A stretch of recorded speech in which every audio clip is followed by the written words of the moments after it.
여러분 혹시 이런 생각 해보신 적 있으신가요? 나는 왜 이렇게 어역이 없고 쉽게 지치고 마음이 무거울까?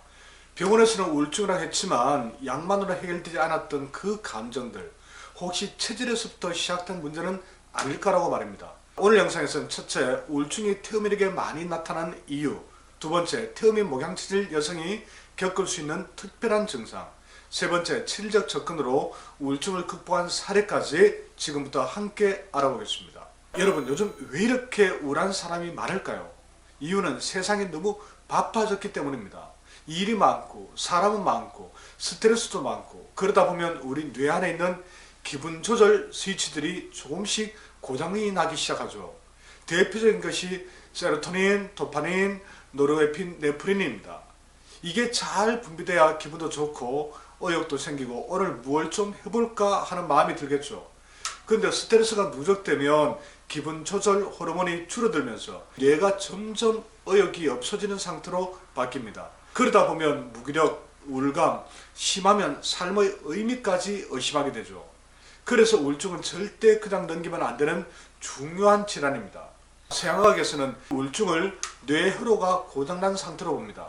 마음이 약해서 생기는 것이 아니라 정말로 뇌가 지치는 병이죠.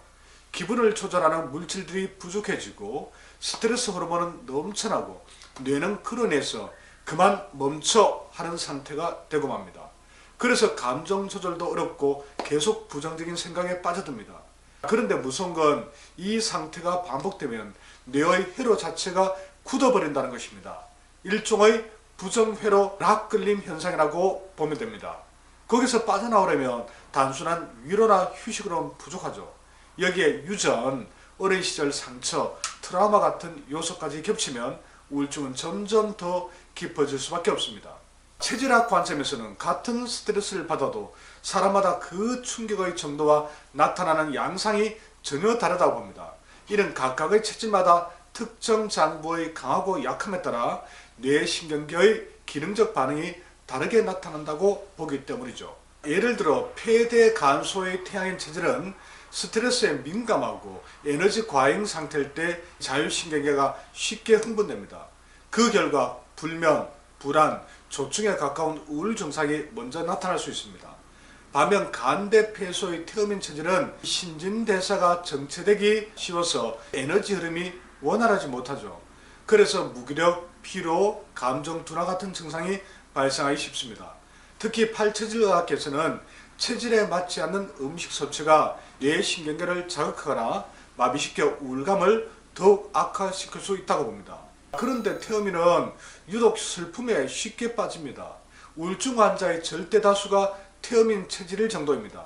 왜냐하면 우울함과 비슷한 감정인 슬픔은 폐가 약할 때 쉽게 나타나기 때문입니다. 그래서 폐가 체질적으로 약하면 별것 아닌 일에도 쉽게 슬픔에 사로잡히고 맙니다.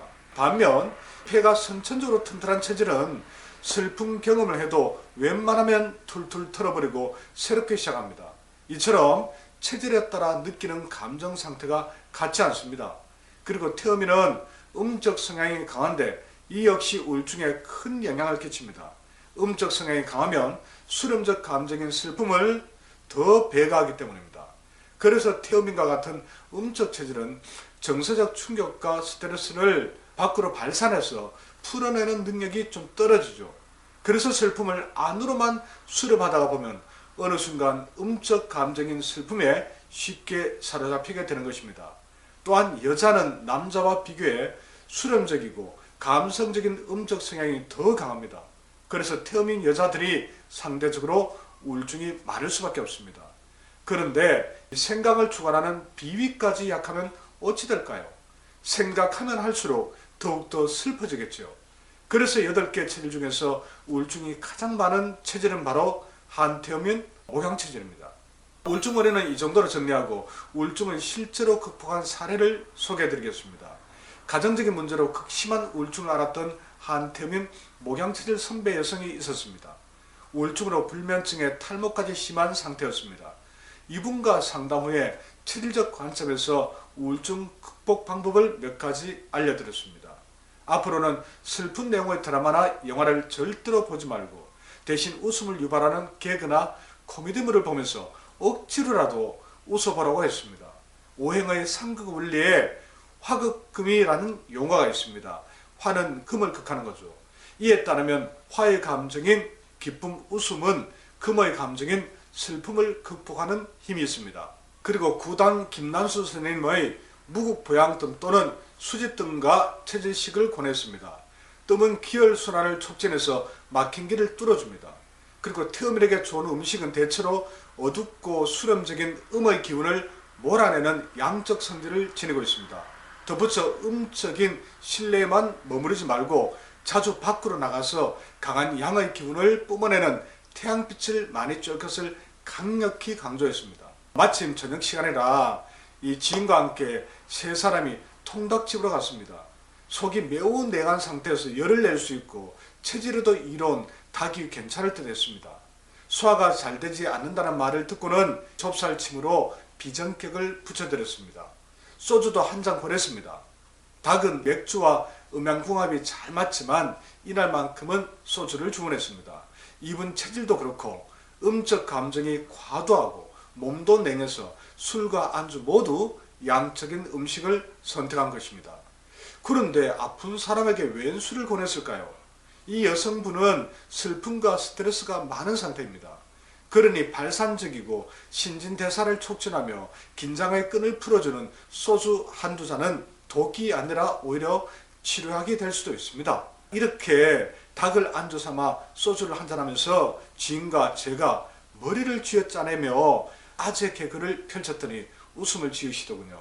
이렇게 적용한 모든 처방이 한태민 목양치질에 잘 맞았는지 음식점을 나오면서 몸과 마음이 많이 편해졌다는 이야기를 하더군요. 그리고 한 달쯤 지났을 무렵 우울증약과 불면증약을 끊었다는 말을 전해 들었습니다. 그렇다고 우울증이 완치되었다고 확신할 수는 없습니다. 이 여성분을 둘러싼 환경적 요인이 해소되지 않는 한 우울증은 언제든 다시 나타날 수 있기 때문입니다. 치료법은 단지 요법일 뿐입니다. 근본 치료는 결국 환자 본인이 이겨낼 수밖에 없습니다. 저는 단지 우울증을 극복하는 방법을 안내하는 길잡이 역할만 할 수 있을 뿐이겠죠. 여러분, 우울증은 누구나 걸릴 수 있습니다. 하지만 환자의 체질에 따라 발병 빈도에 차이가 있고 악화되는 양상도 같지 않습니다. 그리고 치료 및 극복 방법 역시 체질에 따라 접근법을 다르게 해야 합니다. 사람의 몸은 대량 생산된 로봇이 아닙니다. 그렇다면 우울증의 원인과 치료법도 개별 맞춤형으로 접근해야 하지 않겠습니까? 다음 방송에서는 태음인 이의 체질이 겪는 우울증에 대해서도 계속해서 알아보도록 하겠습니다. 오늘 방송이 도움이 되셨다면 구독과 공감 꼭 부탁드립니다. 궁금한 점은 댓글로 남겨주시면 답변 드리겠습니다. 감사합니다.